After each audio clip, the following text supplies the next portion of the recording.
welcome to the first official full day of Web Summit 2022. We're actually in Pavilion 1, lots of talks going on in and around me, but the event officially began not late last night, yesterday, sort of early evening.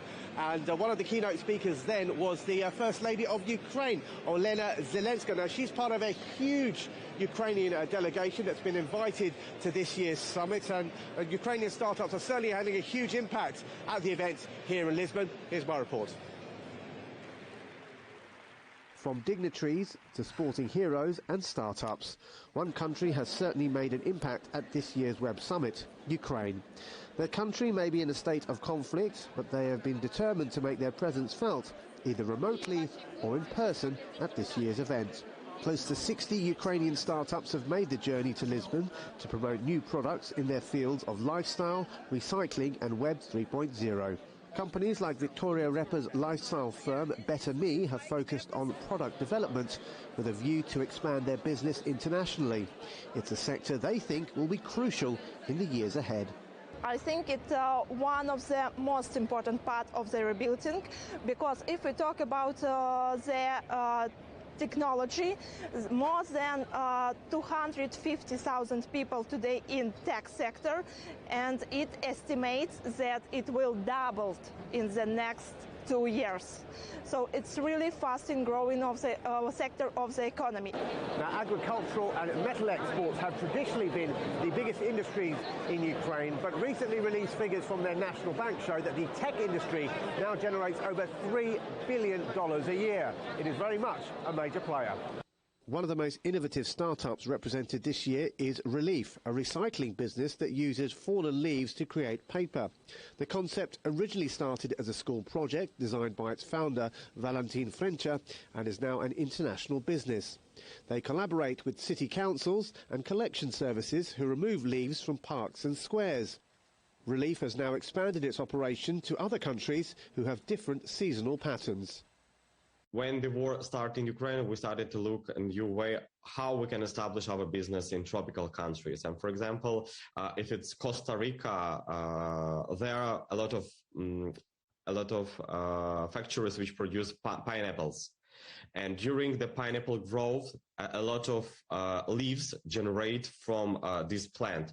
So when we identify that we can use also this type of raw material. What I mean that we can establish the same company in Europe, in USA, in Canada, but also in the tropical countries. It's a testament to the spirit of determination. The thriving tech industry certainly looks well placed to help Ukraine rebuild its economy when that opportunity eventually arises. Now, the other big talking point at this year's Web Summit is Web 3.0 or Web 3, depending on who you talk to. It's basically the latest evolution in the development of the internet. I hope I got that right. And the person who can confirm whether or not I got that right is standing right next to me, Nick Jones. He is the CEO of crypto platform Zumo. Nick, I mean, in basic terms, what is Web 3.0 and why can the tech world not stop talking about it? Well, you weren't far away there. I think that's a good way of thinking about it. It is the next iteration of what we know as this collection of technologies that make up the internet. And Web 3 is focused heavily on addressing some of the kind of fundamental issues of Web 2. So privacy, data security, bonus, I guess between users and the basic economic model of the internet being advertising funded. So Web 3, with its combination of blockchain, AI, a number of other technologies, really seeks to address a number of those kind of core fundamentals: more privacy, more security, less middlemen, more transparency, and the idea of this shift to an internet of value. So Web 3 is an internet of value where creators are rewarded in a different way.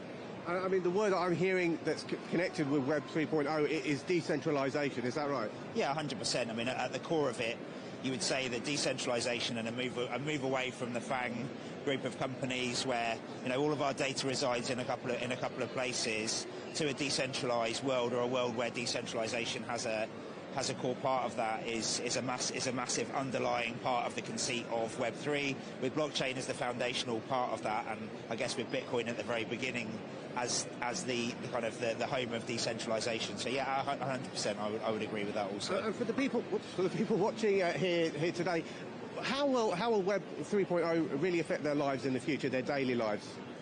Well, I think we're already starting to see it with people adopting, beginning to adopt cryptocurrencies more and more, and having access to being able to buy fractional ownership of more things. So we're already seeing that with art, with property, with maybe even tokenized investments into things like private equity funds, and then all the way through to some really fundamental use cases like remittances, for example, sending money between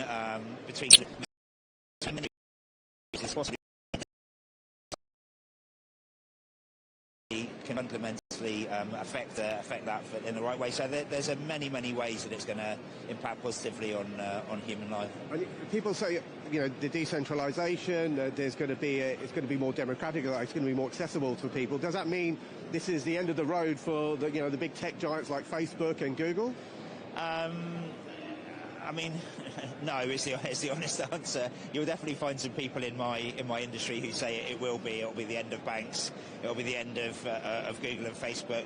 I mean, I think it will hopefully be an end to the overwhelming importance and dominance of those organisations in our lives, and hopefully people are beginning to free themselves a little bit and have alternatives out with those organisations. So, naturally over time companies become, are outcompeted, and I think over time, as people start getting the benefits of Web3 and enjoying them more, you will see the importance of those companies beginning to diminish. I mean, the browser is not going to be the main access point for Web3.